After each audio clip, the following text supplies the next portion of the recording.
It's time for Football at 4 with Adam Caplan. I have real confidence that our football operations can once again create a dominant football team. Powered by the Inside the Birds podcast. Now, live from inside the Matt Black Kia Studios. It's Football at 4. And Football at 4 is powered by the Inside the Birds podcast, which dropped yesterday morning. The new one will come out on Monday morning. And check out their new show, Q&A. Very good stuff, very entertaining. One of the hosts of the Inside the Birds podcast is Adam Caplan, along with Jeff Mosher. Adam is our guest on this Football Friday, football all year long. And it's brought to you by Dr. Lyle M. Back with everything from skincare to cosmetic surgery. Call 856-MAKEOVER. Adam is with us here on the Boardwalk Honda Hotline on this Football at 4 Friday. How are you, Adam?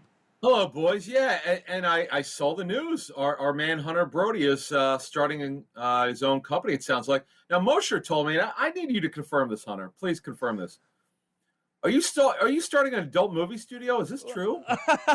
Whoa, I told Moshe to keep that quiet. All right, okay. Well, I mean, he texted me the other day because I was unaware of this. And I was like, wow, we should be doing an article on this. We should have you on our show, and you need to explain this. That's amazing. An adult movie studio. I liked it. Really? I didn't tell Gil exactly what happened, so now I'm in a pickle here. You know what I'm saying? I kind of told him I was going in a different direction. All right, yeah. I mean, look, it caught me by surprise. I wasn't sure if you're old enough to do that. I don't know. I'm not prying. I'm not asking. That's where we start this Friday edition. All right, let's take a look at a couple of things here. Sure. I definitely, we're getting to this free agent area. Now, I want to start with this real quick before we kind of look at this roster and where they are. Yeah. We know, Adam, that they are way over the cap. They got cap problems galore. Does that restrict them from bringing anybody in free? Like, in other words, they got to bring some people in. They got to change this roster a little bit. So the cap issues they have, can they not bring in a guy to compete for the backup this position or a backup offensive? You know what I'm saying? Like, can they not bring anybody in with where they are cap-wise? They will be, not right now, but they will by March 17th. They'll be under the cap, and they'll be able to do some small things, some mid-level free agents. I'm not expecting anything big at all. That's just kind of where they're at. Look, the way you win is you build through with your own players, not through free agency, but you supplement through it, and they'll do that. They'll do a little bit of that. Look, they've got a lot of decisions to make, a lot of moves to make. You know, Alshon Jeffrey, Malik Jackson, they'll get those guys off the roster. They already did the pre-restructure, as I call it. Deshaun Jackson's already been cut. They could approach other players for restructures to clear up more cap space. Some will get, by the way, they'll do some extensions. That's definitely going to happen. And there are going to be more players probably going to have to move on. Now, I would say this, though. It's probably not going to be as bad as we think it is. The issue, though, is when the dead money hit, when the cap hit hits, when the Wentz trade, see, they have to account for the Wentz trade. That's because, by the way, when that trade goes through, you have that immediate cap hit. Even if they did a post-June 1 designation with it, you have to carry that cap hit through June 1st. You only get two of those. Now, if they don't use a post-June 1 on Wentz, it's a huge cap hit.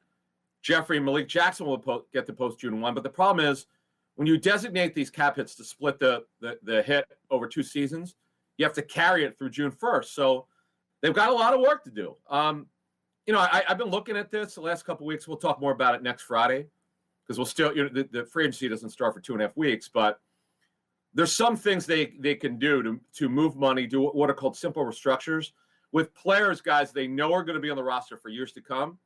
You want to restructure those players. Where they've screwed up a little bit is restructuring older players, and then the guys get hurt, like Jeffrey. That was a mistake. Or guys who might retire. You got to be careful of that.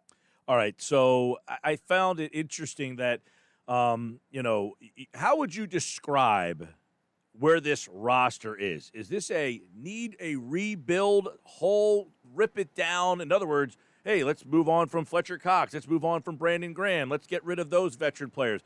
Or do they say, nope, those guys still have some value. Let's just retool some things and still work around the context of those veterans? I think it's a combination, Mike, of the latter, the retooling. And let me explain to you what that is from an NFL standpoint, because I remember talking to John Schneider, the Seahawks GM, about this when they moved on completely from the Legion of Boom, their entire secondary.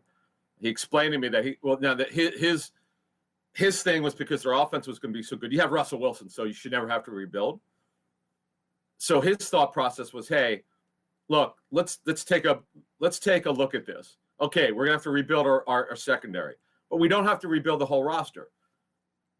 That's a retooling. The Eagles, as I understand it, are between a retooling and a rebuild. It goes to what you were talking about the defensive line, about older guys. Okay, they do have two older guys there, in Graham and Cox, but they have Derrick Barnett, who is a young guy, Josh Sweat, who's a young guy. They're super young at linebacker. Then again, they don't really have anyone other than Alex Singleton they're probably ready to use anyway. They have to get a little bit younger in the secondary. Must get significantly younger on one side of their offensive line. At running back, they're young. Receiver, they're really young. So that's why it's not the rebuild that I think people are talking about. It absolutely, though, it's a combination, though, of a rebuild and retooling. It's not a complete rebuild. No, I don't see that at all. Well, you mentioned the defensive line. What about Derrick Barnett? Is there an extension in the conversation? Yeah, I think, Hunter, I don't see them trade him. I just don't. I don't see that. Why do I say that? They don't have anyone else who's ready. Josh Sweat has been a terrific third end. He played more snaps than I think we all expected last season, but in place. He played high-end backup, low-end starter snaps. He's not a start. He's not a full-time guy. He's great in his role. I don't see this in terms of a starter. Now, they could extend his contract. He's eligible to have it done. I don't. Now, the issue with Barnett is, Moshe and I talked about this a year ago, and now we're talking about it again. We both agree that we don't see him playing on this final year of his deal at $10.051 million. It becomes fully guaranteed on March 17th. What you would want to do is extend it, significantly lower his base salary. Obviously, you give him a big signing bonus, which they do, and then make it work. So you could save pretty good cap space with that. I can't imagine, because, by the way, he was the Seahawks, one of a bunch of teams to call at the trade deadline, and they were told he was not available. So I just don't see him moving away from it. I've been going back and forth on it, but this guy's a former first-round pick. You can't bail on these guys. And by the way, he had a good season. Is he a great player? No. He's an above average to good player, and you just don't walk away from these guys. All right, I guess a very big question this offseason will be Jason Kelce's future, because obviously he's been the veteran center. It's a very important spot on that line. They don't really have – I guess they have options in-house, but they don't have that guy who's a center. They're going to have to move somebody most likely to fill that spot. So what do we know about Jason Kelce's plans for next year? Yeah, so a couple things here, and it plays in a little bit of what you were talking about. I don't believe that Kelce's replacement is on the roster right now. I know they like Nate Herbig, but I don't believe they think he's ready to be a full-time starter. Did a good job, by the way. He could play center or guard. They definitely found something in him as a pretty good backup, and now they know he could start if you need him to start for a specific amount of time, but there's nothing official here. I checked into it this week, but my sense is, it's just my sense.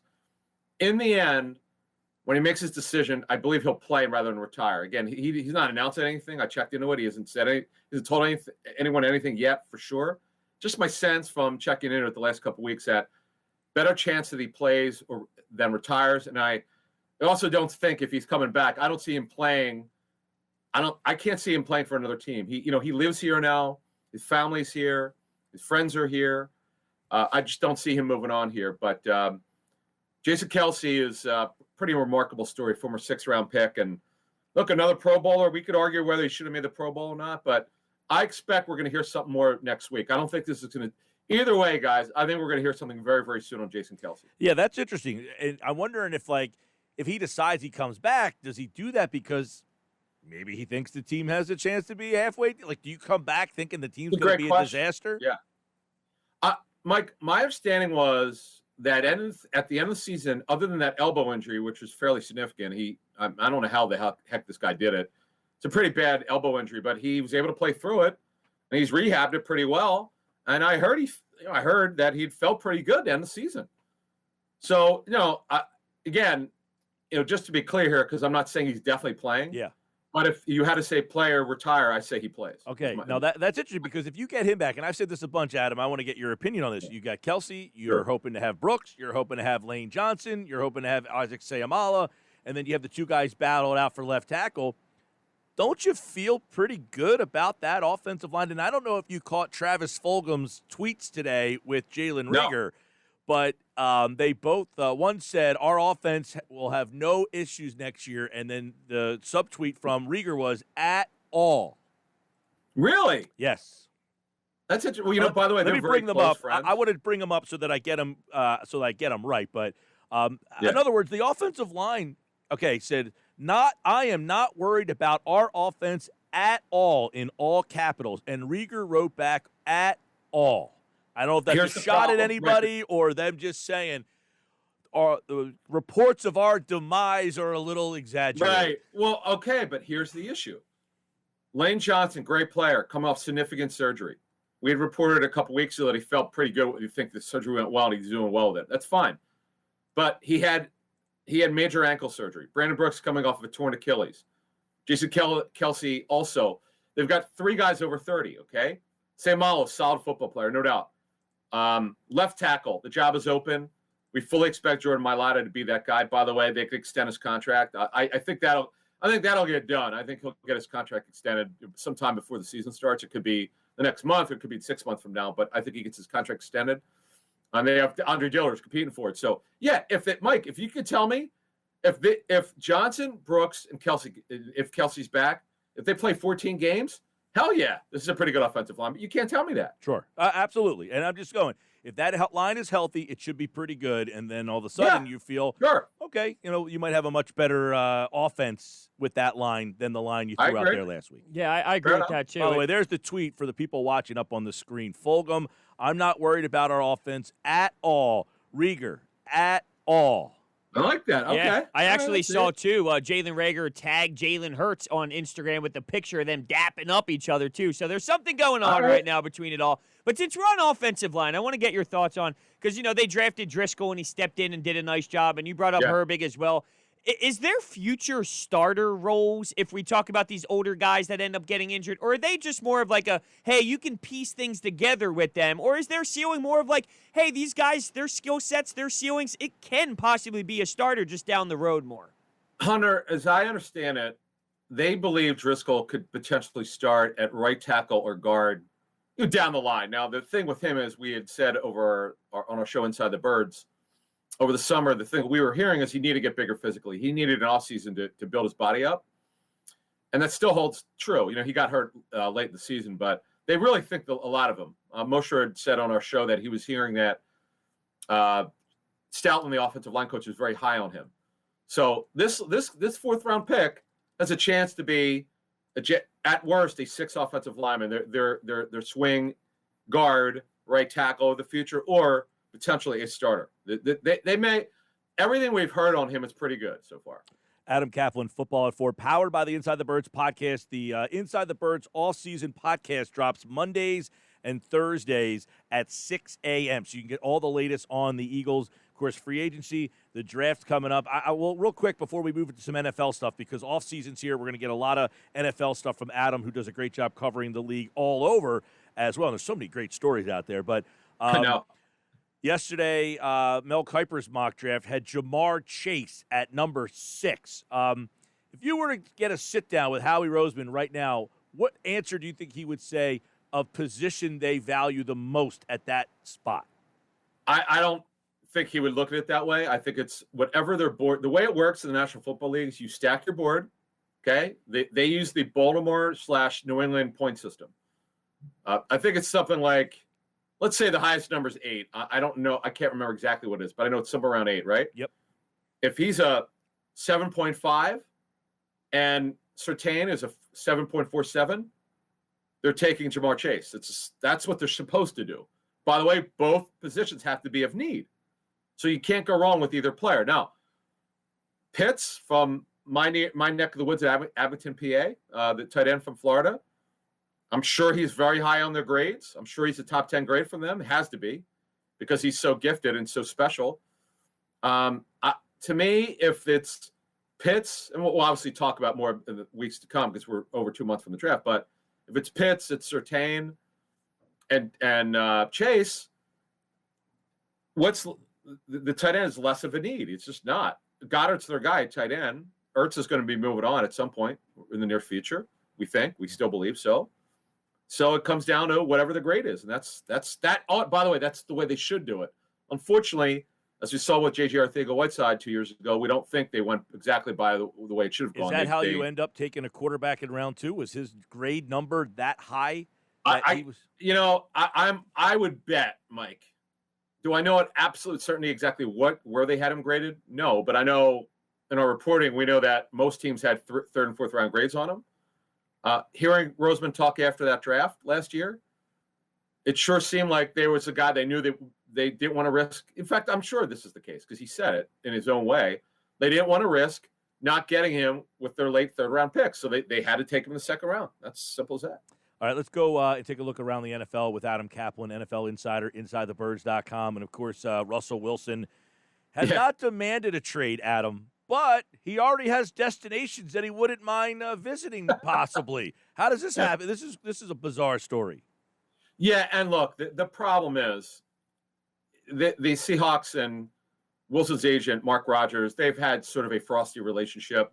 When Rodgers, I remember reporting when I was at ESPN, gosh, was that 4 years ago? Whatever it was, his second two extensions ago, I had reported that he was asking for a 4-year fully guaranteed contract, I think for $100 million. And the Seahawks said no immediately, that no one's ever done a contract like that before. 4 years. Now, Kirk Cousins got the best quarterback contract in NFL history for quarterback. If you look at structure. You got a guaranteed deal, too. Right. And Wilson's quite frankly was better. His agent, what he wanted was way better, and they weren't doing that. And his agent's a baseball agent, Mark Rodgers. He doesn't really have any NFL players, but Wilson, as you know, is a pretty good baseball player. So, you know what? Here's the issue that I'm told by multiple sources on Wilson. He respects Pete Carroll in a big way. He doesn't have anything issue with him personally, but he wants to control that offense. They're a run-based offense. They'll always have been with Pete Carroll. I had a report before the season started that Pete finally gave in. They were going to come out throwing, not running, and they sure as heck did. Their pass run ratio for the first half of their first 8 games, 63% pass, 37% run. Unfortunately, the second half of the season, their first half play calls were 58.6% pass, 41.4 run. So you saw them pass it less, by the way, score less, and his completion percentage went down, and he was not in a rhythm. Now, my understanding is the Seahawks believe that part of it was the coverage they got because, it was bombs away to Metcalf and Lockett, and that was part of it. But teams are playing cover 2, taking away the deep ball, and, Russell doesn't check the ball down. He doesn't like it. He doesn't like to do that, kind of like Carson Wentz, ironically. And Wilson struggled the final 8 games. He did not play well. I'm starting to see a trend here. Wentz and Doug, and now Wilson and Pete Carroll, Rodgers and the Packers, and Deshaun Watson, too. There is a trend here, but I know that Deshaun Watson is a little bit of a different situation. Any update on that? Maybe a trade package conversation? Anything along the lines of Deshaun Watson right now? Yeah, this is a quote from a high-ranking personnel source who's talked to Nick Cassera, the GM of the Texans, multiple times. Quote, "We've talked to Nick more than once. Nothing has changed. When the subject changes when we bring up Watson." So what they do is, because there's a cat and mouse game, like a team that called the Raiders for Derek Carr when they were exchanging names that might be available, the personnel source who spoke to Mike Mayock never brought up Carr, and this guy didn't bring up Carr. But when he brought up Mariota, it was very clear that he was available. But what you do is if you want to play, you ask about him. But Casario would not talk about the name Deshaun Watson. He changed the subject. So still, he's not available right now. But if he gets traded, folks, I do believe it'll be very close to the draft. Adam Caplan with the latest. And, of course, all your Eagles Inside the Birds drops Monday. The NFL, follow him at Caplan NFL to get more NFL news. And, of course, football at 4 every Friday right here with Adam from Inside the Birds. Jeff is back on Monday, and that's when the next Inside the Birds will drop at 6 a.m. Make that a part of your morning commute. All right, Adam, have a great weekend, pal. All right, boys. Thank you. All right. He, like all guests, appeared via the Boardwalk Honda hotline. And, of course, Football at 4 is brought to you by Dr. Lyle and Beck. Whoa! Got Bro's right my face up on this screen here. There we go. Fix that back up. For everything from skincare and cosmetic surgery, go to iloveLyleBack.com or call 856-MAKEOVER for Dr. Lyle and Back, proud sponsor of Football at 4.